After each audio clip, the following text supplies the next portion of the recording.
அப்படியே பகிர இருக்கிறார்கள்.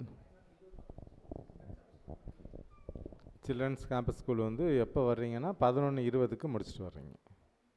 11:20.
Okay.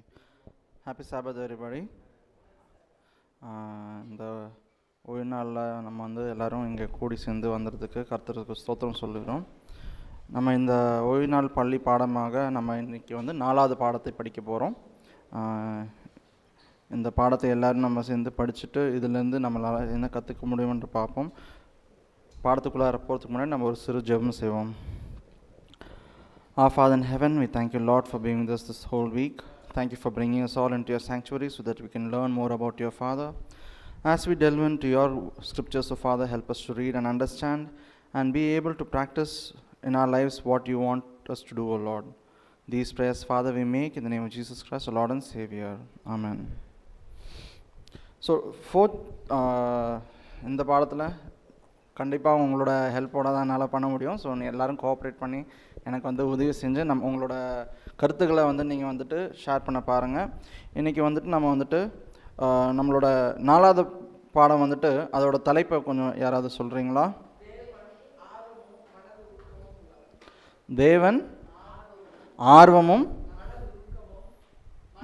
மனதுருக்கமும் உள்ளவர். ஓகேங்களா? இங்கிலீஷில் வந்து passionate, God is passionate and கம்பேஷனட்னு சொல்லி நம்ம வந்து டைட்டில் பார்க்குறோம். சரிங்களா?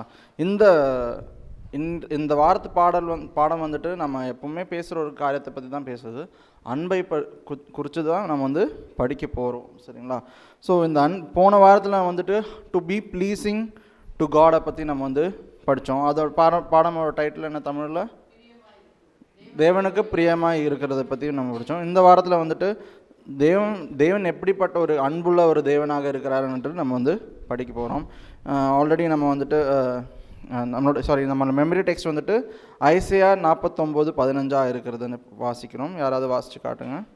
ஸ்திரீயானவள் தன் கர்ப்பத்தின் பிள்ளைக்கு இறங்காமல் தன் பாலகனை மறப்பாளோ? அவர்கள் மறந்தாலும் நான் உன்னை மறப்பதில்லை. ஓகே, ஸோ இங்கே வந்து நமக்கு இந்த தெரிஞ்ச ஒரு வசனத்தை தான் வாசிக்கிறோம். Even if the mother forgets her child, God will not forget. அப்படி தான் கடவுள் வந்து இங்கே எழுதுறதை நம்ம வந்து பார்க்குறோம், சொல்கிறதை பார்க்குறோம். சரிங்களா? சாட்டர்டேஸ் போர்ஷனில் நம்ம வந்து ஆரம்பிக்கிறத பற்றி படித்தோன்னா ஏன்னா இங்கே வந்து இமோஷனை பற்றி பேசுது. இமோஷன்னா தமிழில் உணர்வுகள் இல்லைங்களா? நிறைய இடத்துல வந்துட்டு உணர்வுகளில் வந்து ரொம்ப அதிகமாக காட்டுறவங்க உணர்ச்சி வேறு. ஸோ உணர்வுகளில் வந்து இமோஷனல்னு சொல்கிறது தமிழில் எப்படி சொல்லுவோம்? உணர்வுகள் இல்லைங்களா? ரொம்ப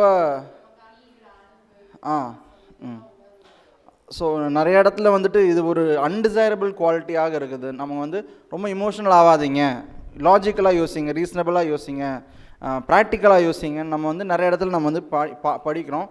நான் கூட இதை நிறைய தடவை சொல்லிடுவேன் இல்லைங்களா? ஆனால் நம்ம வந்து இங்கே வந்து பார்க்குறோம், இந்த மாதிரி கண்ட்ரோல் இல்லாமல் இமோஷன் பண்ணுறது கண்டிப்பாக அது வந்துட்டு நல்ல காரியம் அல்ல. ஆனால் தேவன் வந்துட்டு இமோஷன் உள்ள ஒரு கடவுளாக தான் இருக்கிறதே நம்ம வந்து படிக்கிறோம். சரிங்களா? ஏன்னா நம்மளோட வேதாகமத்தில் வந்துட்டு அவருக்கு நம்மக்கிட்ட காட்டுற அந்த இமோஷன், அந்த அன்பு, அந்த பாசம் தான் வந்துட்டு நம்ம வந்து அந்த காரணம் இருக்கிறதுனால தான் நமக்கு வந்துட்டு ஒரு சால்வேஷன் இஸ் பாசிபிள் இல்லைங்களா? அது இல்லைன்னா அந்த அன்பு நம்மளோட கடவுள் செலுத்தலை என்றால், அவர் நம்மக்கிட்ட காட்டலைன்னா நமக்கு வந்து ஒரு ஒரு சான்ஸே இல்லை நமக்கு, சரிங்களா? ஸோ இங்கே வந்து God is definitely an emotional God, not over emotional. But emotion இருக்கிற ஒரு கடவுள், உணர்வுகள் இருக்கிற ஒரு கடவுளாக தான் இருக்கிறதை பார்க்குறோம். ஸோ இந்த சாபத் ஸ்கூல் இந்த வீக்கில் வந்து நம்ம வந்துட்டு என்ன எப்படி அவர் வந்து நம்மக்கிட்ட அன்பு செலுத்திருக்கிறார், அவரோட பேஷனையும் கம்பேஷனை பற்றி நம்ம வந்து படிக்க போகிறோம், சரிங்களா? ஸோ சண்டேஸ் போர்ஷன் வந்துட்டு டைட்டில் வந்துட்டு மோர் தென் அ மதர்ஸ் லவ் என்று பார்க்கிறோம். தமிழில் தாயின் அன்பை விட மேலான ஒரு அன்பு காட்டுறதை படிக்கிறோம். இது நிறைய இடத்துல வந்துட்டு கடவுள் வந்துட்டு ஒரு பேரண்ட்டோட ரோலை வந்து ப்ளே பண்ணுறத நம்ம வந்து படிக்கலாம், இல்லைங்களா? ஒரு அப்பாவாகவோ இல்லாட்டி இங்கே பார்க்குற மாதிரி ஒரு அம்மாவாகவோ நம்ம வந்துட்டு கடவுள் வந்து அந்த ரோலை வந்து ப்ளே பண்ணி காட்டுற மாதிரி நமக்கு புரியறதுக்காக தான் இந்த மாதிரி காட்டுறாங்க. நம்மளால் அன்புன்னு சொல்லும்போது அம்மாவோட அன்பை தான் நம்மளால் பெஸ்ட்டாக நம்ம வந்து கோரிலேட் பண்ண முடியும். நம்மளால் அன்பு எந்த அன்பு ரொம்ப பெரிய அன்புனா அம்மாவோட அன்பு தான் நம்மளால் கோரிலேட் பண்ணுறதுல அதிகமான ஒரு பெரிய ஒரு காரியமாக இருக்குது. அது நம்மளுக்கு புரியறதுக்காக. ஆனால் தேவனோட அன்பை எப்படி, அதை விட ஆக்சுவலாக பெரிய ஒரு அன்பாக இருக்குது, அதை விட நிறைய மடங்கு அதிகமான ஒரு அன்பாக இருக்குது. ஆனால் நம்மளுக்கு புரியறதுக்காக எப்படி கடவுள் கம்பேர் பண்ணுறாரு, ஒரு தாயோட அன்பை கம்பேர் பண்ணி அவர் வந்து சொல்கிறத பார்க்குறோம். இதை வந்து நம்ம ப்ராடிகல் சனோட ஸ்டோரியில் படித்தோம்னாலும் ஒரு அப்பா வந்து அவரோட மகனுக்கு காட்டுற அன்பை நம்ம பார்க்குறோம், சரிங்களா? ஆனால் இங்கே வசனம் எப்படி சொல்லுதுன்னா, ஒரு தாய் வந்து தன் பிள்ளையை மறந்தாலும் நான் உன்னை மறக்க மாட்டேன், அப்படி தான் வந்துட்டு தேவன் சொல்கிறத நம்ம வந்து படிக்கிறோம். இது வந்து இப்போ நம்ம இருக்கிற உலகத்தில் தாயால் சொந்த பிள்ளையை மறக்க முடியுமா இல்லையா? முடியும் இல்லையா? அது தோ இட் இஸ் ஐடியலாக நடக்கக்கூடாது, that is in a sinless world, ஒரு பாவம் இல்லாத ஒரு உலகத்தில் வந்து நடக்க முடியாத ஒரு காரியம். ஆனால் இந்த உலகத்தில் நம்ம வந்து எப்படி பாவத்தால் நம்ம வந்து அஃபெக்ட் ஆகிருக்கிற ஒரு உலகத்தில் இருக்கிறோம். ஸோ இந்த உலகத்தில் though it is not ideal, ஒரு அம்மாவால் சொந்த பிள்ளையை வந்து மறக்க முடியும்னு நமக்கு தெரியும், இல்லைங்களா? மறக்கிறதுனா என்ன, அவங்க வந்து வளர்த்து கூட இருப்பாங்க, ஆனால் டிஸ்ஃபங்க்ஷனல் ஃபேமிலிஸ் வந்து எக்ஸிஸ்ட் ஆகிறாங்க. அப்படி டிஸ்ஃபங்க்ஷனல்னு சொல்கிறது எப்படி, ஃபேமிலிஸில் வந்துட்டு ஒழுங்கான ஒரு அன்பு இல்லாத ஒரு குடும்பம், நிறைய பிரச்சனைகள், நிறைய கஷ்டங்கள், நிறைய அவங்க வந்து குடும்பமாக இருக்கிறது வந்து அவங்க இல்லை, குடும்பமாக அந்த இரத்த உறவு மட்டும்தான் இருக்குது. ஆனால் உண்மையான ஒரு குடும்பத்தில் இருக்கிற அந்த குடும்பத்துல ஒருத்தருக்கு ஒருத்தர் கொடுக்க வேண்டிய ஒரு மரியாதையோ பரஸ்பரமான அன்போ இல்லாம ஏதோ ஒரு வழி இல்லை, இது அப்பா இது அம்மா இது குழந்தைன்றதுனால ஒன்னா இருப்பாங்க. ஆனால் யாருக்கும் யார் மேலேயுமே மரியாதையும் இருக்காது, அன்பும் இருக்கு. அந்த மாதிரி நிறைய குடும்பங்களை நம்ம இருக்கிறதே பார்க்கலாம். ஆனால் நம்ம கிட்ட தேவன் வந்துட்டு எப்படி இருக்கிறார், ஒரு அம்மா மறந்து போனாலும் அதான் இங்கே பாசிட்டிவாகவும் நம்ம அதே ஸ்டேட்மெண்ட்லேருந்து நம்மளால் பாசிட்டிவ் லைனும் எடுக்கலாம். அம்மாவோட அன்பு அதை விட நிறைய மடங்கு உள்ள அன்பு தான் தெய்வம் காட்டுறார். ஒரு அம்மா மறந்து கூட போகலாம், அது நடக்கிறது தான். நம்ம இப்போ இந்த வாழ்க்கையில் நடக்கிற ஒரு காரியம் தான் உலகத்தில் நடக்கிறக்கான. இருந்தாலும் கடவுள் வந்து நம்மளை வந்து மறக்க மாட்டாருன்னு அந்த நெகட்டிவான ஒரு காரியமும் நம்ம வந்து பார்க்க முடியும், சரிங்களா? இதில் ஒரே ஒரு இது என்ன அப்படின்னா, அந்த தாயின் அன்பை குறித்து நம்ம பார்க்குறோம். ஆனால் அந்த தாயின் அன்பே வந்து பார்த்திங்கன்னா அப்படியே ஒவ்வொரு காலம் வர வர வர அதுலேயே நிறைய சேஞ்சஸ் இருக்குது. இப்போ இருக்கிற தாயும் வந்து தன்னோட குழந்தை மேலே அன்பு வச்சுருக்காங்க, இல்லைன்னு சொல்லலை. ஆனால் வந்து இப்போ நம்மளோட பேரண்ட்ஸு அவங்களோட பேரண்ட்ஸ் அப்படின்னு எடுத்திங்கன்னா அந்த அன்பு இப்போ கூட வந்து மாறி இருக்குது அப்படின்னு சொல்லிட்டு சொல்லலாம். ஏன் அப்படின்னா இப்போ நிறைய வந்து அவங்க ஒரு குழந்தைக்கு போகிறதுக்கு முன்னாடியே அவங்க நிறைய யோசிக்கிறாங்க. கரெக்ட் இருக்கு இல்லையா, ஒரு ஃபேமிலி இது பண்ணணும்னு யோசிக்கிறாங்க, ஒரு குழந்தை போதும்னு யோசிக்கிறாங்க. அந்த ஒரு குழந்தைன்றதுனாலே பயங்கர பேம்பரிங்காக இருக்காங்க. ஆனால் அது வந்து உண்மையான ஒரு தாயோட அன்பா பெற்றோரோட அன்பான்னு சொல்லி பார்த்தா கிடையவே கிடையாது. இந்த காலத்தில் இருக்கிற தாய்மார்கள் காண்பிக்கிற அன்பு வந்து பைபிளில் சொல்லப்பட்ட அன்பே கிடையாதுன்னு சொல்லலாம். ஆண்டவர் சொல்கிற அந்த தாயோட அன்பு வந்து பல வருஷங்களுக்கு இல்லை பல நூற்றாண்டுகளுக்கு முன்னாடி காண்பிக்கப்பட்ட ஃபர்ஸ்ட் மதரை தான் நம்ம வந்து பெஸ்ட் எக்ஸாம்பிளாக எடுக்கலாம். அது ஃபர்ஸ்ட் மதர் யார் நமக்கு, ஈவ். அவங்களுக்கு தான் அவங்க தான் ஃபர்ஸ்ட் சின்னராக இருந்திருக்கலாம். ஆனால் அந்த சின் இல்லாத ஒரு ப்ராப்பரான பியூர் லவ், ஒரு மதர்ஸ் லவ்னு பார்க்கும்போது நம்ம ஈவோட நம்ம அந்த அன்பை தான் நம்ம வந்துட்டு கணக்கிடலாம், சரிங்களா? ஆனால் அதான் சொல்கிற மாதிரி இப்போது நம்ம இருக்கிற உலகத்தில் வாழற சூழ்நிலையில் வந்துட்டு இந்த அன்பு வந்து ரொம்ப மாறிடுச்சு. இப்போது வந்து முன்னாடி மாதிரி இல்லை. பட் எகெயின் நம்ம வந்து அதான் நம்ம படிக்கிறோம், தேவனோட அன்பு வந்துட்டு நம்மளுக்கு புரிகிற அளவுக்கு கம்பேர் பண்ணுறதுக்கு தான் இங்கே தாயோட அன்பாக நம்ம வந்து கம்பேர் பண்ணுறதுக்கு நமக்கு புரியறதுக்கு இருக்குது. சில பேருக்கு அது கூட புரியாது. அந்த மாதிரி உள்ள குடும்பத்தில் வந்து வளர்ந்து வரவங்கள இருக்கிறாங்க. ஆனால் தேவனோட அன்பு எப்படி, இட் இஸ் நாட் கண்டிஷனல் இல்லைங்களா? அதுதான், நீ இப்படி இருந்தால் மட்டும் நான் வந்து அன்பு செலுத்துவேன், அந்த மாதிரி ஒரு அன்பு இல்லை தேவனோட அன்பு. It is unconditional love. அவர் வந்து நீங்கள் நம்ம ஒரு பாவியாக இருந்தாலும் தேவன் வந்து அன்பு செலுத்துகிறார். அந்த பாவம் அவர் வெறுக்கிறார், ஆனால் அந்த பாவியை வந்து அவர் வந்து நேசிக்கிறாருன்னு வந்து படிக்கிறோம். சரிங்களா? ஸோ நம்மளை வந்து ஒரு அம்மாவாகையும் ஒரு அப்பாவாகையோ நம்மக்கிட்ட ரிலேட் பண்ணுற ஒரு கடவுள் தான் நம்மக்கிட்ட இருக்கிறதே பார்க்குறோம். இதை படிக்கும்போது நான் அதை யோசிச்சுட்டு இருந்தேன், வேறு ஏதாவது ஒரு ரிலீஜனில் வந்துட்டு கடவுள் அவங்க கடவுள்னு சொல்கிறாங்க, அவங்க வந்து மனிதர்களை இப்படி அன்பு செலுத்துகிற மாதிரி நம்ம வந்து பார்க்குறோமான்னு எனக்கு தெரியல. நம்ம கிறிஸ்டியானிட்டியில் கம்பேர் பண்ணி பார்க்கும்போது with other religions, does God love that human being? இது ஃபியராக இருக்குது. இல்லாட்டி இஃப் நான் வந்து சரி க்ரீக் காட்ஸ்னு படிக்கிறீங்க, ரோமன் காட்ஸை பற்றி படிச்சிங்கன்னா மித்தாலஜி நிறைய இருக்குது. அப்படி அவங்க ரொம்ப மனுஷங்க மாதிரி நடந்துக்கிற ஒரு காரியங்கள் தான் நம்ம வந்து படிக்க முடியும். அந்த காட்ஸ், அந்த ரோமன் காட்ஸ், க்ரீக் காட்ஸ்லாம் படிக்கிறது ரொம்ப மனுஷங்க மாதிரியே அவங்க பிஹேவ் பண்ணுறாங்க. ஜஸ்ட்டு பவர்ஃபுல் ஆமாம், எல்லாமே அப்படி தான் இருக்கிறத பார்க்குறோம். அப்போது அன்புள்ள தேவனாக நம்ம படிக்கணும்னா எனக்கு கண்டிப்பாக நம்ம வணங்குற இந்த தெய்வத்தில் தான் நம்ம வந்து பார்க்க முடியுதுன்னு எனக்கு தோணுதுன்னு நான் சொல்லணும்னு யோசித்தேன். ஸோ இப்பொழுது will move on to the next portion. Mondays portion வந்துட்டு கட் ரென்ச்சிங் லவ்வை பற்றி பேசுது. இந்த தமிழில் எப்படி, உள்ளுக்குள் பொங்குகிற அன்பு.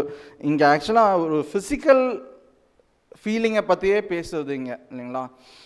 மேபி நீங்கள் வந்து எக்ஸ்பீரியன்ஸ் பண்ணியிருக்கலாம். அப்படி கட் ரென்ச்சிங் ஒரு ஃபீலிங் எப்படியாச்சும் வந்திருக்கா நமக்கு?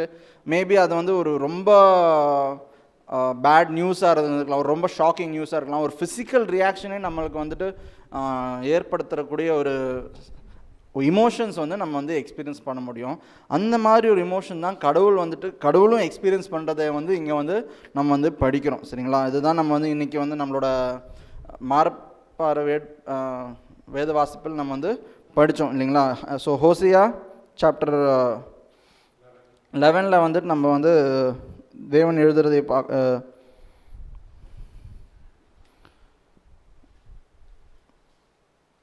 ஓகே, verse 8 படிப்போம். நான் உன்னை எப்படி கைவிடுவேன், இஸ்ரவேலே நான் உன்னை எப்படி ஒப்பு கொடுப்பேன், நான் உன்னை எப்படி ஆத்மாவை போல் ஆக்குவேன், உன்னை எப்படி செபோயிமை போல வைப்பேன், என் இருதயம் எனக்குள் குழம்புகிறது, என் பரிதாபங்கள் ஏகமாய் பொங்குகிறது.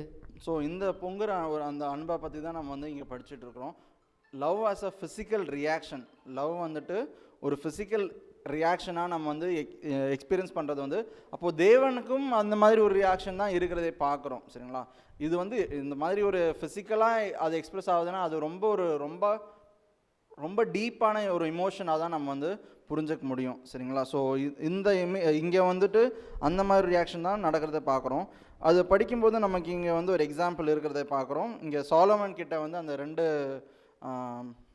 தாய்மார்கள் வந்து அந்த குழந்தை மேலே அவங்க சண்டை போடுறாங்க, தேர் ஃபைட்டிங் ஓவர் த சைல்டு. அப்பொழுது வந்து சாலமோட தீர்ப்பு எப்படியான தீர்ப்பாக இருக்குது, குழந்தைய வந்து 2ஆக பிரித்து கொடுத்துருங்க 2 தாய்க்கும். அப்போது ஒரு தாயால் தாங்க முடியும், உண்மையான தாயால் ஒரு தாயை வந்துட்டு சரி பிரித்து கொடுங்கன்னு ரொம்ப ரெடியாக இருக்கிறத பார்க்குறோம். இன்னொரு தாயை வந்துட்டு வேண்டாம் ஒன்றும் பண்ணாதீங்க, அந்த தாயை அவங்ககிட்டே கொடுத்துரு, அந்த மற்ற தாய்கிட்டே கொடுத்துருங்க. அதுலேருந்து புரிஞ்சது ஒரு திருப்பியும் இங்கே வந்து பார்க்குறது வந்து என்னது, ஒரு அம்மாவோட ஒரு அன்பை, தாயோட அன்பை தான் நம்ம இங்கே பார்க்குறோம். அதை தான் நம்ம வந்து இங்கே படிக்கணும். ஸோ தேவனுடைய அன்பு வந்துட்டு ஒரு ஃபிசிக்கல் ரியாக்ஷனான இருக்கிறதே நம்ம வந்து பார்க்க முடியும். சரிங்களா? டியூஸ்டேஸ் போர்ஷனில் நம்ம வந்து படிப்போம் த கம்பேஷன் ஆஃப் ஜீசஸ். இந்த போர்ஷனில் தான் நிறைய டைம் ஸ்பெண்ட் பண்ணணுன்னு நான் வந்து நினைக்கிறேன். ஏன்னா ஏகப்பட்ட எக்ஸாம்பிள்ஸ் வந்துட்டு தேவனோட அன்பை பற்றி, கிறிஸ்துவோட அன்பை பற்றி நம்ம வந்து இங்கே வந்து படிக்க முடியும் இல்லைங்களா? இங்கே வந்துட்டு நம்ம பார்த்தோன்னா நிறைய பேரபிள்ஸில் வந்து இயேசு கிறிஸ்து வந்துட்டு ஒரு அப்பாவோட கம்பேஷனை பற்றி காட்டுறதை நம்ம வந்து படிக்க முடியும். ஃபஸ்ட்டு நம்ம வந்துட்டு மேத்யூ சாப்டர் 18 verse 27 படிப்போம்.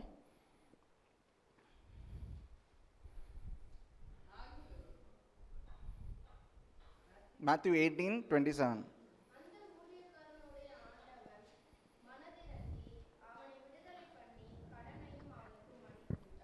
இது வந்து எந்த ஊழியக்காரனை பற்றி பேசுகிறத பார்க்குறோம்? மேத்யூ 18:27. அதிக கடன். அந்த ஊழியக்காரன் என்ன தான் செய்கிறான்?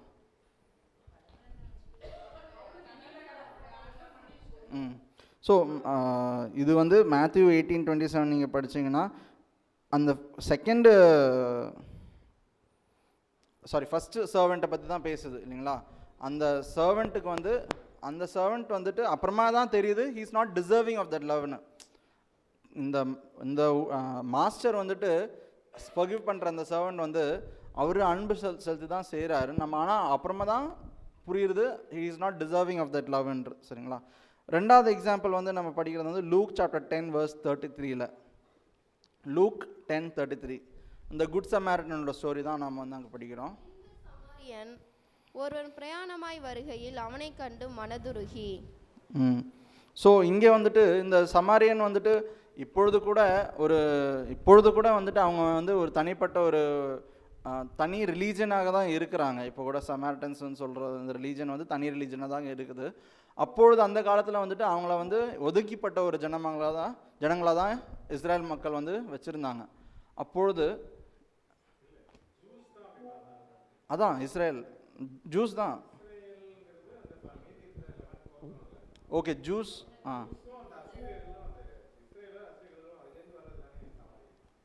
ஓகே ஒதுக்கி பார்த்துட்டு இருந்தாங்க. சரிங்களா? ஸோ அப்போது இருந்தாலும் வந்துட்டு இங்கே என்ன நடக்குது? வழியில் வந்துட்டு அடிபட்டு கிடக்கிற ஒரு அந்த மனிதனை வந்துட்டு இந்த சமார்டன் மனிதன் தான். அதுக்கு முன்னாடி 2 பேர் பாஸ் ஆகுறாங்க. அவங்க 2 பேரும் ப்ரீஸ்ட் தான். கோயிலில் டெம்பிளில் அங்கே ஊழியம் செய்கிற 2 ஆசிரியர்கள் தான். ஆனால் அவங்க வந்துட்டு வழியில் அவங்க தள்ளி போயிட்டு கண்டினியூ பண்ணுறாங்க. ஆனால் அந்த சமார்டன் தான் வந்துட்டு அந்த ஸ்ட்ரேஞ்சரை போய் ஹெல்ப் பண்ணுறதே பார்க்குறோம். இதுதான் உண்மையான ஒரு உண்மையான ஒரு அன்பை செலுத்துறதை வந்து காட்டுறதுக்காக தேவன் வந்துட்டு ஒரு பேரபிளாக சொல்கிறதை பார்க்குறோம். அப்புறம் லூக் 15:20 வாசிப்போம். இந்த ப்ராடிகல் சன்னோட அந்த பேரபிள்.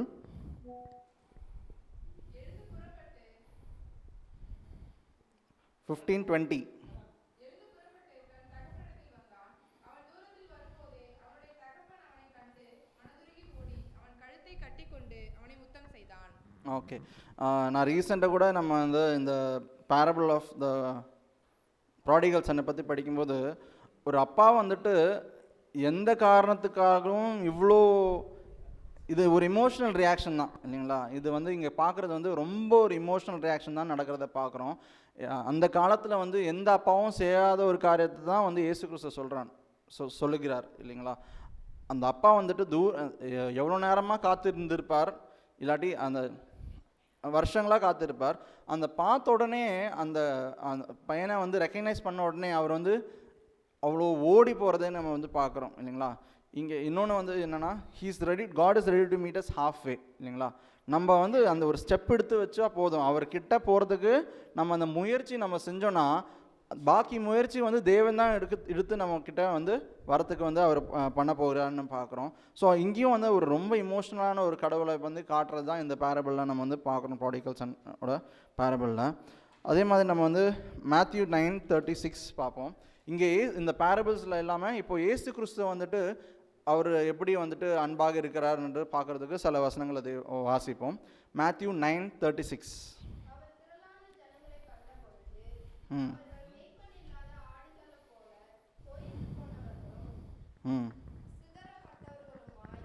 இருந்தபடியால் அவர்கள் மேல் மனதுருகி. ஸோ இயேசு கிறிஸ்து மனதுருகிறதை பார்க்குறோம். ஏன்னா அவர் பார்க்கும்போது இவங்க எப்படி இருக்கிறாங்க, மக்கள் வந்துட்டு மேய்ப்பன் இல்லாத ஆடுகள் போல சிதறி இருக்கிறதை பார்க்கிறார் இல்லைங்களா? அதே மாதிரி மேத்யூ 14:14 வாசிப்போம்.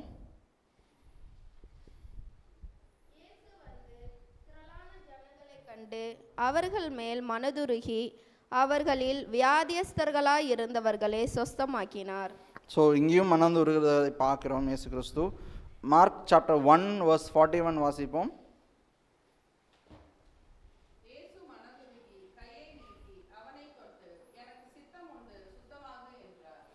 ஓகே, நம்ம கண்டினியூ பண்ணுவோம். ஏன்னா நான் சொன்ன மாதிரி இதில் வந்து நிறைய இன்ஸ்டன்சஸ் இருக்குது இயேசு கிறிஸ்துவோட அன்பை பற்றி படிக்கிறதுக்கு, தேவனோட அன்பை பற்றி படிக்கிறதுக்கு. மார்க் 6:34 வாசிப்போம்.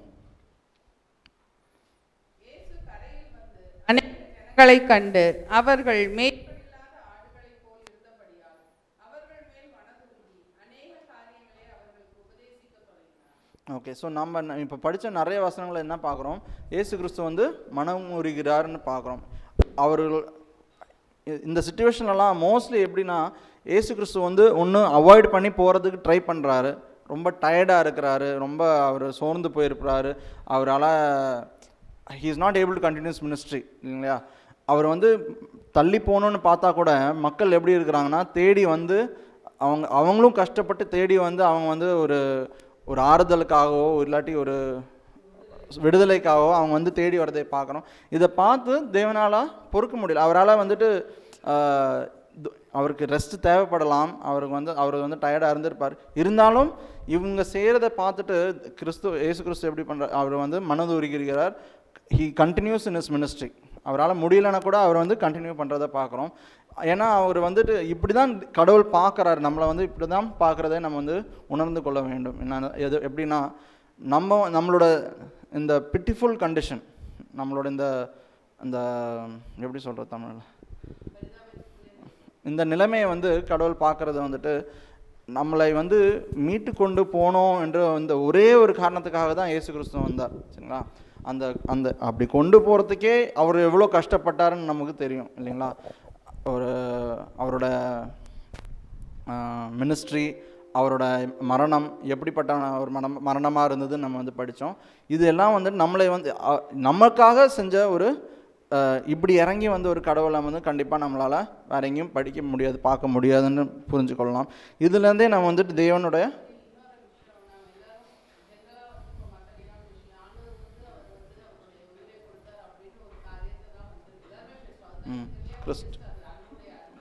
ஆமாம்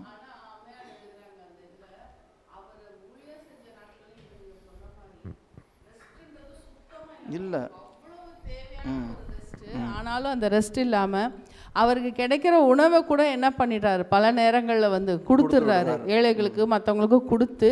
அவர் எப்போவுமே வந்து அவருடைய மனசில் வந்து அல்லும் பகலும் அவர் வந்து அந்த ஜனங்களை குறித்ததான சிந்தனை, இவங்களை எப்படி ரட்சிப்புக்குள்ளே கொண்டு வருவோன்ற ஒரு அந்த மன பாரத்தோடையே தான் அவர் இருந்தார் அப்படின்னு சொல்லி அவங்க எழுதியிருக்காங்க. மற்ற டிசைபிள்ஸ் ரெஸ்ட் பண்ணிட்டு இருந்தாலும் சரி, அந்த சமயத்தில் இவர் வந்து அது இல்லாமல் காலை நேரத்தில் வந்து தனியாக போயிட்டு ஜெபம் செய்கிறதுக்கு நிறைய நேரம் செலவழிக்கிறத பார்க்குறோம்.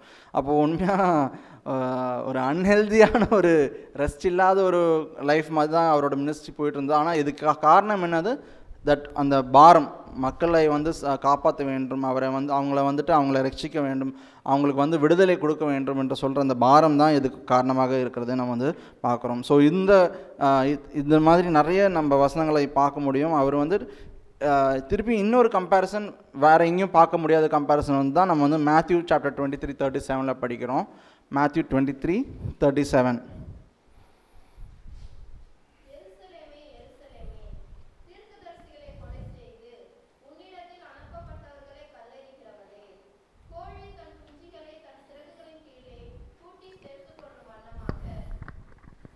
நான் எத்தனை தரமோ உன் பிள்ளைகளை கூட்டி சேர்த்து கொள்ள மனதாயிருந்தேன், உங்களுக்கோ மனதில்லாமல் போயிற்று. ஸோ இங்கேயும் ஒரு தாயோட ஒரு ஃபீலிங், எமோஷன் தான் இங்கே காட்டுறாங்க. ஆனால் இந்த தாய் வந்து ஒரு அனிமல் கூட, எப்படி ஒரு கோழி தன் குஞ்சுகளை வந்து சேர்த்து கொண்டு போல் எனக்கு வந்து ஆசையாக தான் இருக்குது பண்ணுறதுக்கு. ஆனால் மக்கள் எப்படி இருக்கிறாங்க? அதுக்கு தயாராக இல்லாத மக்களாக இருக்கிறதே நம்ம வந்து பார்க்குறோம். அதுக்கு ரொம்ப வருத்தப்படுறார், அதுக்கு வந்து அவர் ரொம்ப கஷ்டப்படுறதையும் நம்ம வந்து இயேசு கிறிஸ்து சொல்கிறத நம்ம வந்து பார்க்க முடியும். ஸோ இங்கே வந்து நம்ம வந்து பழைய ஏற்பாடில் மட்டும் இல்லாமல் புதிய ஏற்பாடுலேயும் வந்து தேவனோட அன்பு வந்து எப்படி அவர் வந்து அதை எக்ஸ்ப்ரெஸ் பண்ணுறார், அவர் எப்படி வந்து கம்பேஷனட்டாக இருக்கிறார் என்று நம்ம வந்து படிச்சுட்டு தான் இருக்கிறோம். சரிங்களா? வெனஸ்டேஸ் போர்ஷனுக்கு நம்ம வந்து வருவோம். a jealous God. பொறாமையுள்ள ஒரு தேவனை பற்றி, எரிச்சல் உள்ள ஒரு தேவன். பொறாமையும் நம்ம வந்து சொல்லலாம்னு நினைக்கிறேன். இங்கே லிட்ரல் டிரான்ஸ்லேஷன் வந்து பொறாமை தான். இது வந்து எப்போவுமே ஆக்சுவலாக ஜெலசின்னு சொல்கிறது இல்லாட்டி என்வின்னு சொல்கிறது வந்துட்டு எப்படி இருக்குது, ஒரு நெகட்டிவான ஒரு இமோஷன் தான் எப்போவுமே கனெக்டேஷன் இருக்குது இல்லைங்களா. நான் இப்போ தான் நான் வந்து இந்த வாரத்தில் படிக்கும்போது தான் நான் வந்து இன்னொரு நெகட்டிவ் இமோஷன் வந்து ஆங்கரை பற்றி படிக்கிறோம். அதில் நம்ம வந்து தெரியும் ரைச்சஸ் ஆங்கர்னு ஒன்று இருக்குது, அன்ரைச்சஸ் ஆங்கர் இருக்குது. இங்கே இப்போ ஜெலசியும் ஒரு ரைச்சஸ் ஜெலசி இருக்குது, ஒரு அன்ரைச்சஸ் ஜெலசி, ஒரு அன்ஹோலி ஜெலசி இருக்குதுன்னு நான் வந்து பார்க்குறேன். ஸோ இங்கே வந்து தேவன் வந்து சொல்லுகிறார் he is a jealous God என்று சொல்லுகிறார். இங்கே ஜெலசி யூஸ்வலி இங்கே வந்து மீன் பண்ணுறது என்ன, ஜெலசின்னு சொல்கிறது இங்கே என்ன மீன் பண்ணுறார்?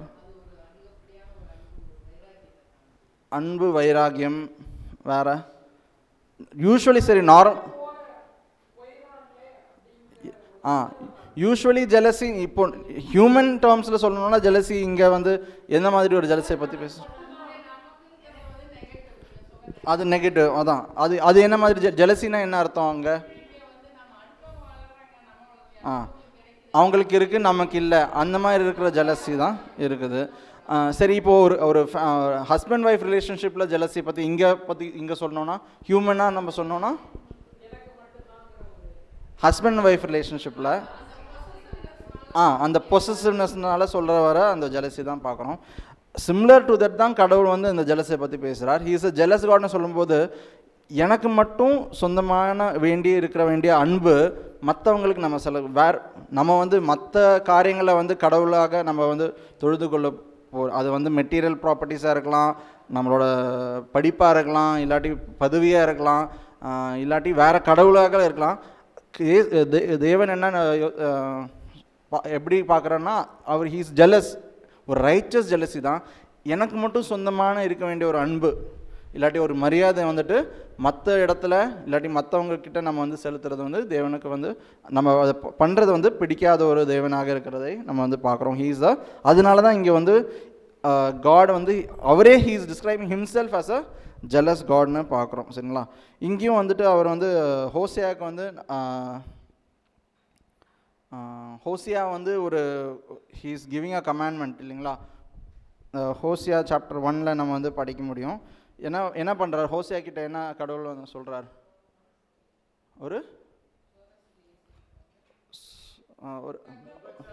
ஒரு விபச்சார ஸ்திரியை வந்து மேரேஜ் பண்ணிவிட்டு அவங்களோட சைல்டையும் வந்துட்டு வளர்த்தணும்னு வந்து கமாண்ட் பண்ணுறதை நம்ம வந்து பார்க்குறோம். இது ஒரு லிவிங் பேரபிளாக தான் பண்ணுறதுக்கு தான் தேவன் வந்துட்டு சொல்லுகிறதை பார்க்குறோம். அப்பொழுது தேவன் வந்துட்டு just like we would not, நம்ம ஹியூமன்ஸாக வந்து நம்ம வந்துட்டு கொஞ்சம் அதிகமாக சிரித்து பேசினாவே ஹியூமன்ஸ் எப்படி இருக்கிறாங்க, ஒரு நம்மளோட ஒய்ஃபாக இருக்கலாம் இல்லாட்டி ஹஸ்பண்டாக இருக்கலாம்.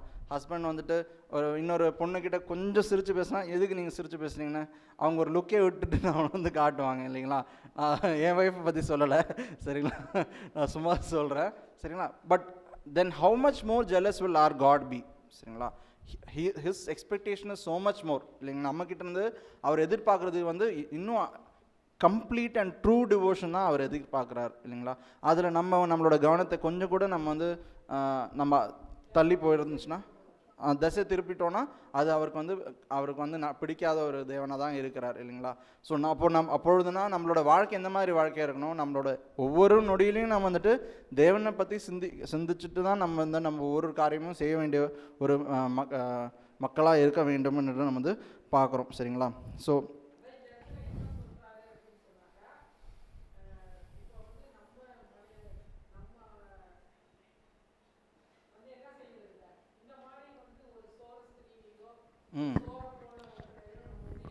நம்மளால அக்செப்ட் பண்ண முடியாது, தெரிஞ்சு நம்மளால ஏற்றுக்கொள்ள முடியுமா, கஷ்டம்தான். கண்டிப்பாக வந்து யாருமே தெரிஞ்சு அந்த காரியத்தில் வந்து இறங்க மாட்டோம், ஒத்துக்கவே மாட்டோம். அப்போ இதை காட்டிலும் நான் உங்கள் மேலே அன்பு வச்சுருக்கேன், நீங்கள் அப்படி வந்து என்னை விட்டு விலகி போகிறீங்க, உங்களுக்கு என்னென்ன தேவையோ எல்லாமே கொடுக்குறே செய்கிறேன், ஆனாலும் வந்து விலகி போகிறீங்க. இன்னும் வந்து இந்த மாதிரி ஒரு சோரஸ்திரிகளையோ வேற யாரையும் நம்ம எடுத்துக்க மாட்டோம். நம்ம கூட இருக்கிற நம்ம கணவன் வந்து அந்த மாதிரி நடந்தாலோ ஒரு மனைவி நடந்தாலோ அதை நம்ம அக்செப்ட் பண்ணிக்கிறோமா? இல்ல ஆக்சுவலா இங்க என்ன நடக்குதுன்னா நம்ம தான் இந்த விபச்சார ஸ்திரியா இருக்கிறோம். ஆக்சுவலா இங்க விபச்சார ஸ்திரியா இருக்கிறது நம்ம தான். ஆமா, இருந்தாலும் தேவன் வந்து அதான் சொல்றேன். இப்போ மனுஷங்கிறப்ப வந்து நம்மளால வந்து அக்செப்ட் பண்ணிக்க முடிய மாட்டேங்குது. அந்த மாதிரி வந்து நம்மளால வந்து நம்ம ஒரு பேர் இருக்கிறோம் அப்படின்னு சொன்னாக்கா ஒருத்தருக்கு ஒருத்தர் துரோகம் பண்றாங்க அப்படின்னு சொன்னாக்கா அந்த பேர்ல இருக்கிறவங்க வந்து ஒருத்தர் வந்து அக்செப்ட் பண்ணிக்க மாட்டேங்கிறோம். தள்ளி வச்சிடணும்னு தான் நம்ம வந்து நினைக்கிறோம், விட்டு விலகிடணும்னு நினைக்கிறோம், வேணவே வேணான்னு உதறி போட்டு போறோம். ஆனா நம்ம வந்து தகுதியே இல்லாத நம்ம மேல வந்து நம்ம அப்படி போனாலும் கூட இல்லை நீ என்கிட்ட வந்துரு அப்படின்னு சொல்லிட்டு அந்த மனது உருக்கம், அந்த தாயை காட்டிலும் உள்ள அன்பு வந்து இங்க வந்து அவர் வந்து அந்த கணவன் மனைவி உறவுக்குள்ளார வந்து அதாவது மனுஷனால ஏத்துக்கவே முடியாது, ஆனா நான் ஏத்துக்கிறேன் பாருங்க அப்படிங்கிறத வந்து நீங்க வந்துருங்கிறது தான் இங்க வந்து காட்டுறாரு. ஓகே, ஸோ நம்ம வந்து தேர்ஸ்டேஸ் போர்ஷனுக்கு போவோம். திருப்பியும் நம்ம டைட்டிலில் படித்த மாதிரி தான் கம்பேஷன் அண்ட் பேஷனட் இல்லைங்களா? திருப்பியும் தமிழில் சொல்லுங்கள். ஆர்வம், மனதுருக்கமும் ஆர்வமும் இருக்கிற ஒரு கடவுளாக நம்ம வந்து படிக்கிறோம். ஸோ இந்த போர்ஷன்லையும் நம்ம வந்து ஆக்சுவலாக எப்படி வந்து நம்ம வந்து அன்பு செலுத்த முடியும். இப்போது நம்ம பார்த்த எக்ஸாம்பிளெல்லாம் கடவுள் எப்படி ஒரு அன்பான ஒரு நமக்கு அன்பு செலுத்துகிற ஒரு தேவனாக இருக்கிறார், கடவுளாக இருக்கிறார் நம்ம வந்து பார்த்த மாதிரி இப்போ நம்ம வந்து அந்த தேவன் மாதிரி தானே நம்ம இருக்கணும். We have to reflect his character.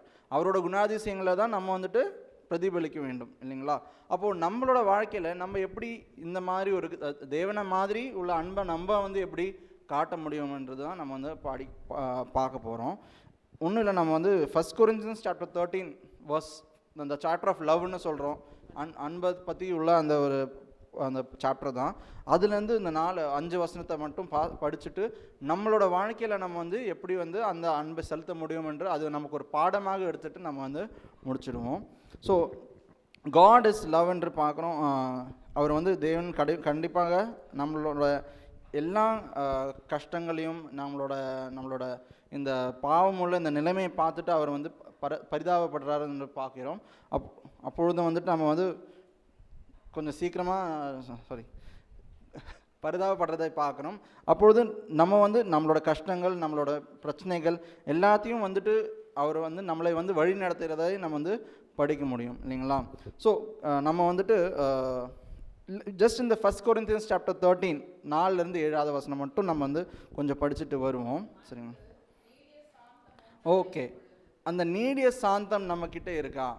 இதெல்லாம் நம்மக்கிட்ட நம்ம படிக்க வேண்டிய இந்த லெசன்ஸ்லாம் இந்த 4-5 வசனத்துலேயே இருக்குது. நீடிய சாந்தம், அப்போது அன்பு இருந்துச்சுன்னா என்ன இருக்கணும்? நீடிய சாந்தம் இருக்கணும் இல்லைங்களா? எவ்வளோ தான் பிரச்சனைகள் இருந்தாலும், எவ்வளோ தான் கஷ்டப்படுத்தினாலும், நம்ம சொல் பேச்சு கேட்கணுனாலும் அன்பு செலுத்த முடியுதா? நம்மளால் வந்துட்டு அவங்கள மன்னிச்சு விட முடியுதா? அவங்கள வந்து அதை நம்ம வந்து தவறை வந்து நம்மக்கிட்ட அடிக்கடி செஞ்சுட்டு இருப்பாங்க. அப்பொழுதும் நம்ம வந்து அவங்கள வந்துட்டு அதை காணாதபடிக்கு நம்மளோட வாழ முடியுமா இல்லைங்களா? ஸோ அந்த ஒரு பேஷன்ஸ் நம்ம வாழ்க்கையில் வந்து பேஷன்ஸ் நம்ம வந்து ப்ராக்டிஸ் பண்ணணும். இந்த பொறுமையை வந்து நம்ம வந்து ப்ராக்டிஸ் பண்ணணும். அதே வசனத்தில் கண்டினியூ பண்ணுங்க. ஸோ நீடிய சாந்தமும் தயவும் உள்ளது, அன்புக்கு பொறாமை இல்லை. இல்லை, ஸோ சாந்தமும் தயவும் மட்டும் நம்ம கைண்ட்னஸ், நம்ம வந்து மற்றவங்க கிட்ட கைண்டாக இருக்கிறோம்மா. சரிங்க, இந்த அன்பை பற்றி பேசும்போது நம்ம வந்து ஃபேமிலிக்குள்ளார மட்டும் இல்லை யோசிக்க வேணாம், ஒர்க் பிளேஸ்லையும் நம்ம யோசிக்கலாம், நம்ம படிக்கிற இடத்துலையும் நம்ம வந்து பற்றி யோசிக்கலாம். நம்ம வந்து ஆர் வி கைண்ட்? எனக்கு தெரிஞ்சு கிறிஸ்டியனாவே அது நார்மலாக எல்லாரும் அப்படி தான் இருக்கிறாங்க. எப்படி எனக்கு நீங்கள் செஞ்சீங்கன்னா நான் உங்களுக்கு செய்வேன், ஏன்னா எனக்கு நீ பிரச்சனை பண்ணனா நான் உனக்கு பிரச்சனை பண்ணுவேன், அப்படி தான் நிறைய பேர் இருக்கிறாங்க. பட் எனக்கு தெரிஞ்சு கிறிஸ்டியன்ஸாக இருந்தால் அவங்க கைண்டாக இருப்பாங்க அப்படின்னு ஒரு கேரக்டரிஸ்டிக் நமக்கு வந்து ஒரு லேபிள் வந்திருக்குன்னு எனக்கு தோணுது. சரிங்களா? இப்போ யாராக இருந்தாலும் ஒரு பிரச்சனை இருந்துச்சுன்னா எனக்கு ப்ரே பண்ணுங்கன்னு சொல்லுவாங்க.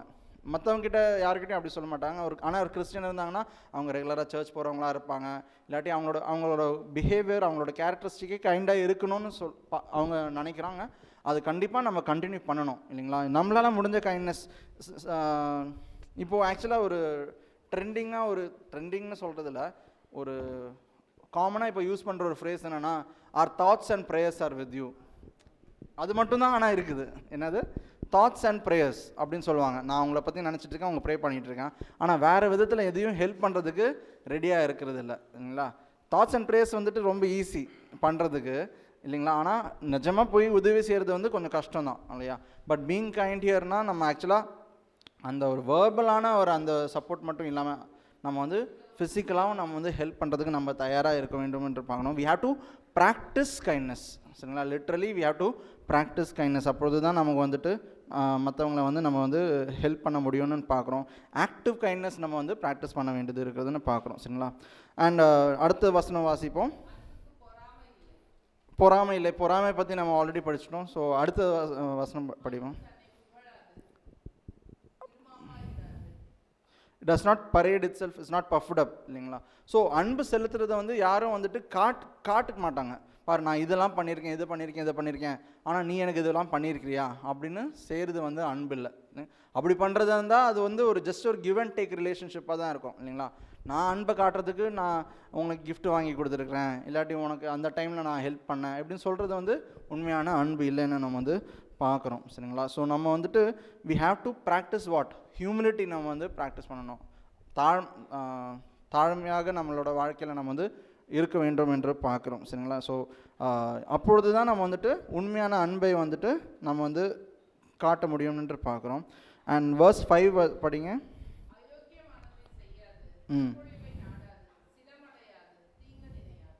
ஸோ தீங்கு நினையாதுன்னா நம்ம இந்த மற்றவங்கள பற்றி தப்பாக நினைக்காது.